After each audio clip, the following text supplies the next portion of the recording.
chief guest, Honorable President of India, Srimati Droupadi Murmu ji, to light the lamp. I also invite all our distinguished guests to accompany our Honorable President.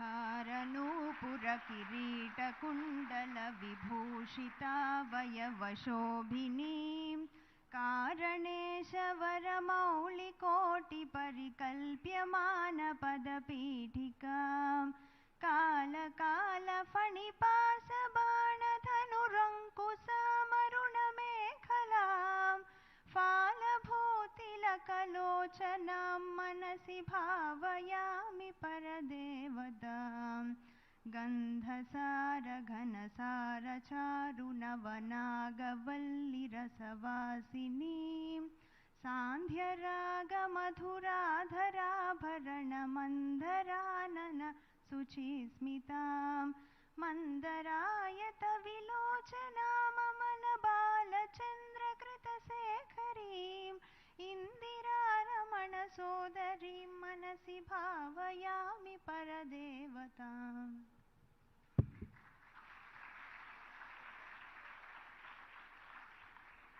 Our students of Keshav Memorial Institute of Commerce and Sciences will welcome our Honorable President of India, Srimati Droupadi Murmu ji, with a traditional dance.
प्रियवासिनि हासरते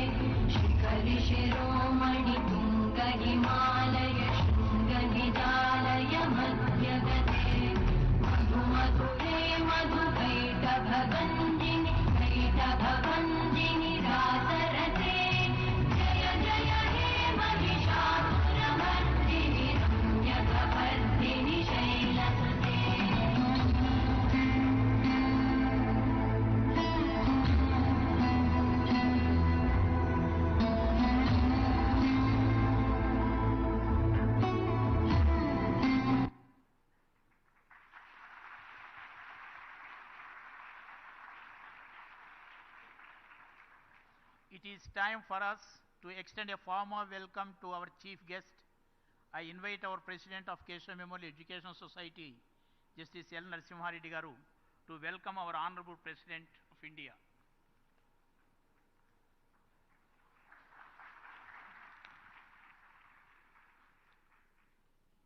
Honorable President of India, Srimati Droupadi Murmu ji, Honorable Governor of State of Telangana, Dr. Tamilisai Soundararajan Garu, Honorable Minister for Tourism, Government of India, Sri Kishan Reddy Garu, Honorable Minister for Women and Child Welfare, Government of Telangana, Srimati Satyavati Rathod ji, Vice President of our society, Secretary, Joint Secretary, Treasurer, and members of the Managing Committee, members of KMES, distinguished guests and invitees, honorable legislators sitting and former judges, advocate friends, officers of the Secretariat of President of India, dear students, staff members, friends from print and electronic media, I wholeheartedly welcome to you this great function. We feel privileged to have our Honorable President as a chief guest of this function. Today deserves to be written in golden letters in the history of the Keshav Memorial Education Society. When the message came from the Office of the President of India that Honorable President has consented to be chief guest, every student and staff member, members of our society felt honored, and we were waiting for the event. Today it is happening. Madam President, the society has its own distinguished features. It was established in the year 1940 after the name of Justice Keshav Koratkar. He was contemporary and companion of Bal Gangadhar Tilak. On being asked by Bal Gangadhar Tilak, Justice Keshav Koratkar gave shelter to Chapekar brothers. Even while being a judge, he took active part in national freedom struggle. His son, Vinayaka Rao Vidyalankar, has established the society with a view to provide education in the regional languages at a time when the only instruction in the schools was Urdu. Over the period, the society has developed, and as of now, we have 9 institutions, out of which 3 are engineering colleges, 1 law college, 1 PG college, 1 degree college, 2 junior colleges, and a school with 13,000 students and more than 600 staff.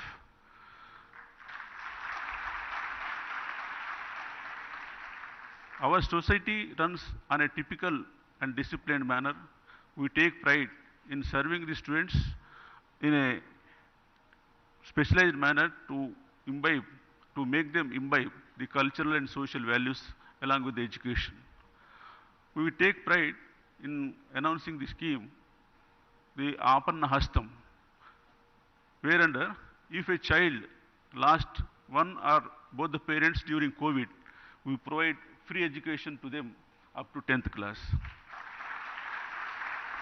On social service also, one of the instances I will refer, in Achampet area, many tribals were not getting married on account of poverty. Last year, group marriages were conducted, about 180 couples. Our society provided Mangal Sutras in pure gold to all of them. This only is our one part of our social service. Coming to today's event, even after the country became independent in 1947, Hyderabad province continued to be under Nizam's rule. They didn't want to become part of India, and apart from that, there was also the Razakar movement whereunder atrocities were perpetrated on innocent citizens. It was with the initiative of Sardar Patel that the police action took place in September 1948 and the province became part of India. We cannot imagine without police action what it would have been. Obviously for that reason, When the country celebrated Azadi Ka Amritotsav last year, it fell to our share to celebrate that this year. We have chosen to conduct it year long, and this is an important part of it. Friends, I do not intend to stand much between Honorable President and you, but I can only say this much. Any country which becomes independent will choose to write its history, glorifying its past, and to know what exactly has gone wrong. At the same time, the freedom fighters and others are also honored. In our country, the process did not go well in that direction. While our invaders were glorified to some extent, many of our martyrs, freedom fighters, were virtually kept in dark.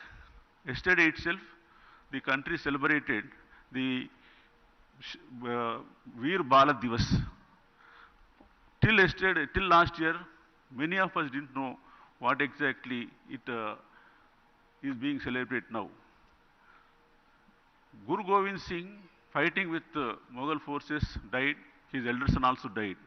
His two sons, 12 years and 8 years old, Zora Singh and Fateh Singh, they were also asked either to convert to Islam or to face the burial alive.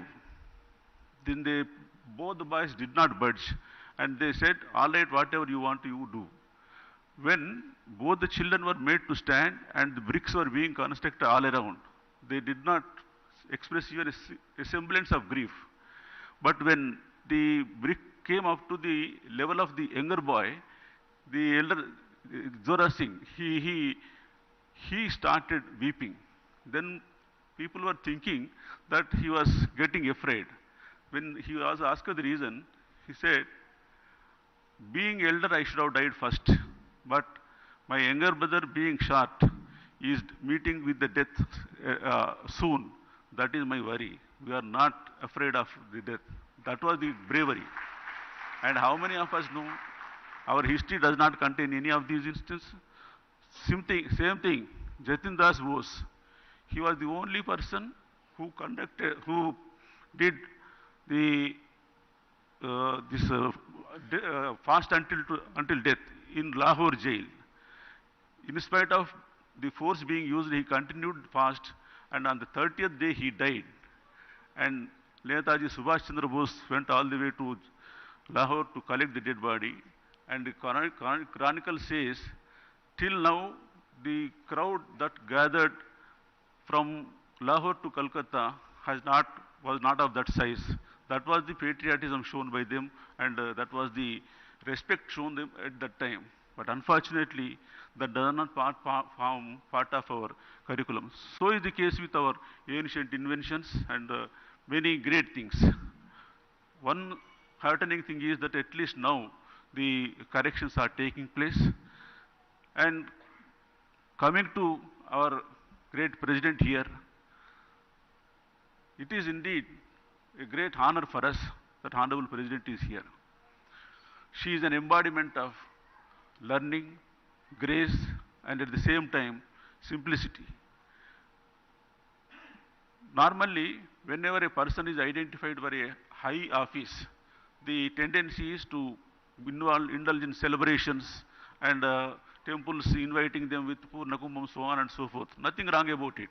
But here is our president, who on being declared as a presidential candidate, went to her native village, and the thing they have seen was, she herself cleaned the premises of a temple. What a great...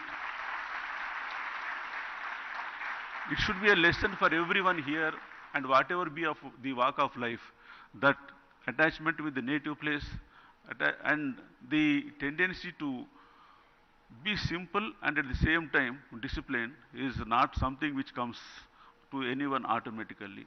Our students, madam, will certainly imbibe at least part of those characteristics.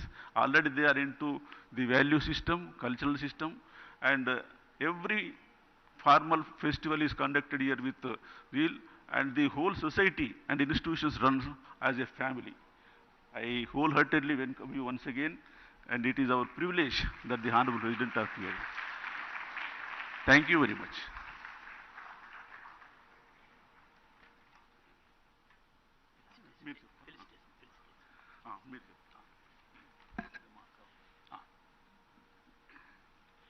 It is time for us to felicitate our distinguished guests of today. I request our President of Keshav Memorial Education Society, Justice L. Narasimha Reddy Garu, and Vice President Sri J. Narasimha Rao Garu to felicitate Honorable President of India, Srimati Droupadi Murmu ji.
Now I request our President and Vice President to felicitate our guest of honor, Honorable Governor Dr. Srimati Tamilisai Soundararajan ji.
Now, I request our Honorable Union Minister of Culture and Tourism and donor, Sri G. Kishan Reddy Garu, to address the gathering.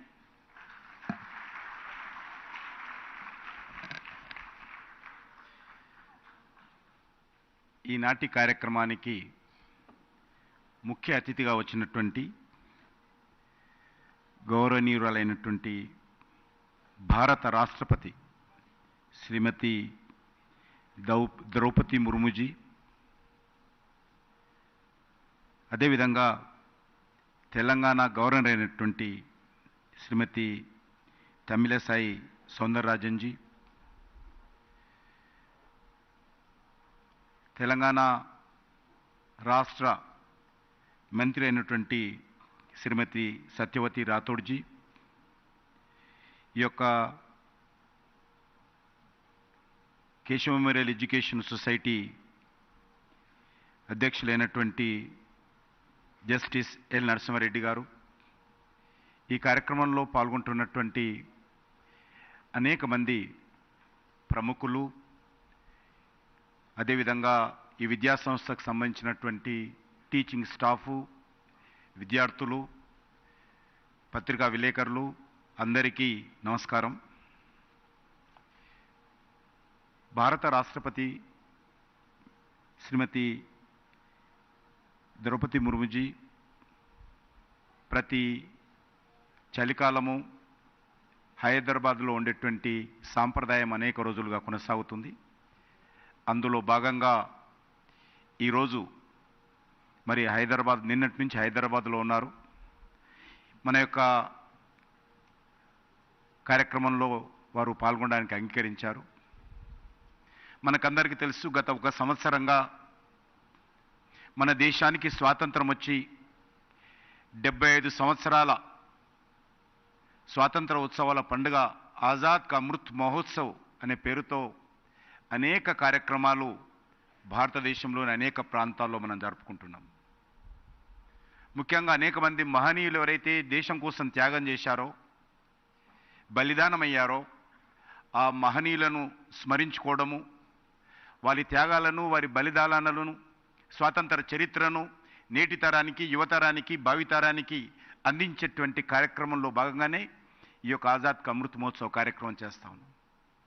ఈ తరం యువతకు దేశం కోసం త్యాగాలు చేసినటువంటి అనేక మంది మహనీయుల యొక్క చరిత్ర తెలియజెప్పేటువంటి కార్యక్రమంలో భాగంగానే ఈ ఉత్సవాలు అత్యంత వైభవంగా భారత ప్రధానమంత్రి నరేంద్ర మోడీ గారి నేతృత్వంలో భారతదేశంలోని అన్ని రాష్ట్ర ప్రభుత్వాలు, అన్ని స్థానిక సంస్థలు, అన్ని సామాజిక సంస్థలు, అన్ని విద్యా సంస్థలు, ఆ రకంగా ప్రతి ఇల్లు కూడా భాగస్వామ్యమైంది. స్వాతంత్రం వచ్చిన తర్వాత ఇంత పెద్ద ఎత్తున జరుగుతున్నటువంటి ఏకైక కార్యక్రమము ఆజాద్ కా అమృత్ మహోత్సవ్. గత 15 ఆగస్టు స్వాతంత్ర దినోత్సవంలో చూశాం, 30 లక్షల జాతీయ పతాకాలు, ప్రపంచంలో ఏ దేశంలో కూడా జరగనటువంటి గొప్ప అద్భుతం. 30 లక్షల జాతీయ పతాకాలు. అది ఒక ట్రైబల్ విలేజ్లు తీసుకున్నా, ఒక మారుమూల మురికివాడలో ఉన్నటువంటి ఒక పేదవాడు తీసుకున్నా, లేకపోతే పెద్ద భవనం తీసుకున్నా, అపార్ట్మెంట్ తీసుకున్నా, షాపింగ్ తీసుకున్నా, 30 లక్షల యొక్క జాతీయ పతాకాలు దేశంలోని అన్ని గ్రామాలలో ఎగరవేశారంటే ఈ దేశం యొక్క ఐక్యతకు, ఈ దేశ భవిష్యత్తుకు మనమందరం కూడా ఒక విశ్వాసంతో ముందుకెళ్లేటువంటి ప్రయత్నంలో మరి దేశ ప్రజలు భాగస్వాములయ్యారని మనం చేస్తా ఉన్నాం. అంతేకాకుండా వచ్చేటువంటి 2047లో మన దేశానికి స్వాతంత్రం వచ్చి 100 సంవత్సరాలు పూర్తి కాబోతుంది. మనం పండుగ చేసుకోబోతున్నాం. ఎంతమంది ఆ సమయంలో ఉంటామో తెలియదు, కానీ ఇక్కడ ఉన్నటువంటి విద్యార్థులు అయితే తప్పకుండా ఉంటారు. ఆ యొక్క 100 సంవత్సరాల పండుగ ఈరోజు మేము అందరం గర్వపడతా ఉన్నాం. 70 సంవత్సరాల స్వాతంత్ర పండుగ సందర్భంగా మనమందరం కూడా ఇందులో భాగస్వాములు కావడం అందరం గర్వపడతా ఉన్నాం. కానీ 100 సంవత్సరాల పండుగ కూడా మనం జరుపుకోబోతున్నాం. ఆ రోజు ఏ రకంగా ఈ దేశం ముందుకెళ్ళాలి, ఈ దేశంలో ఉన్నటువంటి పేదరికం ఏ రకంగా నిర్మూలన జరగాలి, ఈ దేశంలో ప్రతి ఒక్కరికి ఏ రకంగా ఉపాధి కల్పించాలి, ప్రతి చేనుకు ఏ రకంగా నీరందించాలి, ప్రపంచ దేశాలలో భారతదేశ గౌరవం ఏ స్థాయిలో ఉండాలి, మనం ఏ రకంగా ప్రపంచంలో ఒక విశ్వగురు స్థానంలో భారతదేశాన్ని తీసుకెళ్ళాలి, ఈరోజు ప్రతి భారతీయులు, ప్రతి విద్యార్థి ఈరోజు మనం అందరం ఆలోచించేయాలి. ఆ దిశలో అనేక కార్యక్రమాలు జరుగుతూ ఉన్నాయి. మన ప్రధానమంత్రి గారు చెప్పారు, 1947లో స్వాతంత్రం వస్తే ఈ 2047లో 100 సంవత్సరాల పండుగ జరుపుకోబోతున్నాం. ఆ 2047 15 ఆగస్టు రెడ్ ఫోర్ట్ నుంచి ఏ పార్టీ సంబంధించినటువంటి అధికారంలో ఉంటుందో సమస్య కాదు, చర్చ కాదు. ఏ వ్యక్తి 2047 15th ఆగస్టు రెడ్ ఫోర్ట్ నుంచి జాతీయ పతాకం ఎగరవేస్తారో చర్చ కాదు. కానీ ఆ రోజుకు మన దేశంలో ఏ రకంగా అభివృద్ధి చెందాలి, ఈ దేశంలో దోపిడీ పోవాలి, పేదరికం పోవాలి, నిరుద్యోగ సమస్య పరిష్కారం కావాలి, అన్ని రంగాలలో దేశం అభివృద్ధి జరగాలి అనేటువంటి ఒక మహోన్నతమైనటువంటి లక్ష్యంతో ఈ దేశ ప్రజలందరం కూడా కులాలకు అతీతంగా, ప్రాంతాలకు అతీతంగా, మతాలకు అతీతంగా అందరం కూడా ఐక్యమత్యంతో దేశ అభివృద్ధిలో భాగస్వాములు కావాలని ప్రధానమంత్రి గారు పిలుపునిచ్చారు. అందులో భాగంగానే ఈరోజు అనేక కార్యక్రమాలు మనం చేస్తూ ఉన్నాం. మనకు తెలుసు, కష్టేపల్లి అనే మాటకు చక్కటి ఉదాహరణ మన గౌరవ రాష్ట్రపతి గారు మరి ముర్ము మేడం గారు. కృషి ఉంటే మనుషులు ఋషులు అవుతారు. మనం చూసాం, అబ్దుల్ కలాం గారిని చూసాము. ఈరోజు మన కళ్ళ ముందు కూర్చున్నటువంటి మన భారత రాష్ట్రపతి ఒక గిరిజన ప్రాంతాల నుంచి, పేదరికం నుంచి వచ్చి ఈరోజు అత్యున్నతమైనటువంటి మరి దేశానికే గర్వపడేటువంటి మరి ఈరోజు వారు మన ముందు కూర్చున్నారు. కాబట్టి ఆ రకంగా విద్యార్థులందరినీ కూడా కోరుతా ఉన్నాను, మనమందరం కూడా వారిని ఆదర్శంగా తీసుకోవాలి. నేను నిన్నగాక మొన్న మరి రామేశ్వరంలో తమిళనాడులోని అబ్దుల్ కలాం గారి ఇంటికి వెళ్ళడం జరిగింది. ప్రధానమంత్రి గారు ఆ ఇంటిని మ్యూజియంగా మార్చారు, ఆయననే ప్రారంభించారు. చూడడానికి వెళ్ళాను. అక్కడ వెళ్తే ఒక వైబ్రేషన్స్ మనకు కనిపిస్తాయి. కాబట్టి ఒక అబ్దుల్ కలాం గారు కానీ, ఒక మేడం ద్రౌపది ముర్ము గారు కానీ, లేక అనేక మంది శాస్త్రజ్ఞులు, దేశం కోసం పనిచేస్తున్నటువంటి వాళ్ళు, దేశం అభివృద్ధిలో కీలక పాత్ర పోషిస్తున్నటువంటి వాళ్ళు అన్ని రంగాలలో ఉన్నారు. వాళ్ళందరినీ ఆదర్శంగా తీసుకోవాలి. మనం విద్యార్థులము, చదువుకుంటున్నాము, మళ్ళీ మన కుటుంబము, మన ఇల్లు, మన కారు, మన ఫోను, మన ప్యూను, ఇది కాదు. మనం ఈ దేశం కోసం ఏం చేయబోతున్నామో అనేటువంటి ఆలోచన ఈ దేశంలో ఉన్నటువంటి ప్రతి పౌరులుగా, ప్రతి విద్యార్థిగా ఆలోచించాలి. నేను ఈరోజు చదువుకుంటున్నాను, ఇంజనీరింగ్ చేస్తున్నాను, తప్పకుండా దేశంలో నేను చదువుకున్న తర్వాత ఈ దేశ అభివృద్ధిలో నేను కూడా కీలక పాత్ర పోషిస్తాను అనేటువంటి భావన మనందరిలో ఉండాలనేటువంటిది నేను ఈ సందర్భంగా మనవిస్తున్నాను. ముఖ్యంగా ఈ హైదరాబాద్ లిబరేషన్ డే మనం జరుపుకున్నాం. మొన్ననే మొదటిసారి అధికారపూర్వకంగా మనం అందరం జరుపుకున్నాం. దేశమంతా 1947 15th ఆగస్టు స్వాతంత్రం వస్తే ఈరోజు తెలంగాణ ఉండేటువంటి ప్రాంతం కానీ, కర్ణాటకలో కలిసినటువంటి కొన్ని జిల్లాలు కానీ, మహారాష్ట్రలో కలిసినటువంటి కొన్ని జిల్లాలు కానీ, ఆ రోజు నిజాం రాజ్యంలో ఉన్నటువంటి హైదరాబాద్ సంస్థానం 13 నెలల ఆలస్యంగా స్వాతంత్రం వచ్చింది. దేశ ప్రజలందరూ 3 రంగుల జెండా ఎగరవేసుకుంటూ స్వాతంత్ర ఉత్సవాలు జరుపుకుంటూ ఉంటే ఈ ప్రాంతంలో రజాకార్ల దౌర్జన్యాలతో, దుర్మార్గాలతో ఇక్కడ ఉన్నటువంటి ప్రజలు అనేక రకాలుగా అన్యాయాలకు, అక్రమాలకు, అత్యాచారాలకు గురయ్యారు. వందలాది మంది బలిదానం అయ్యారు. చివరకు మహోన్నతమైనటువంటి పోరాటం జరిగి సర్దార్ పటేల్ గారి జోక్యంతో, పోలీస్ యాక్షన్ కారణంగా ఆ రోజు మరి మనకందరికి కూడా 1948 సెప్టెంబర్ 17th స్వాతంత్రం వచ్చింది. ఆ స్ఫూర్తితో, ఆ స్పిరిట్తో మనందరం రానున్న రోజుల్లో మరి దేనికోసమైతే బలిదానం అయ్యారో ఆ యొక్క మహనీయుల యొక్క ఆకాంక్షలకు అనుగుణంగా మనము మన దేశ కోసం పనిచేయాలని చెప్పి నేను మీ అందరినీ కోరుకుంటూ, మరి ఈ కార్యక్రమానికి ముఖ్య అతిథులుగా వచ్చినటువంటి మన గౌరవనీయురాలైనటువంటి భారత రాష్ట్రపతి శ్రీమతి ద్రౌపది ముర్ము గారికి, అదేవిధంగా మన యొక్క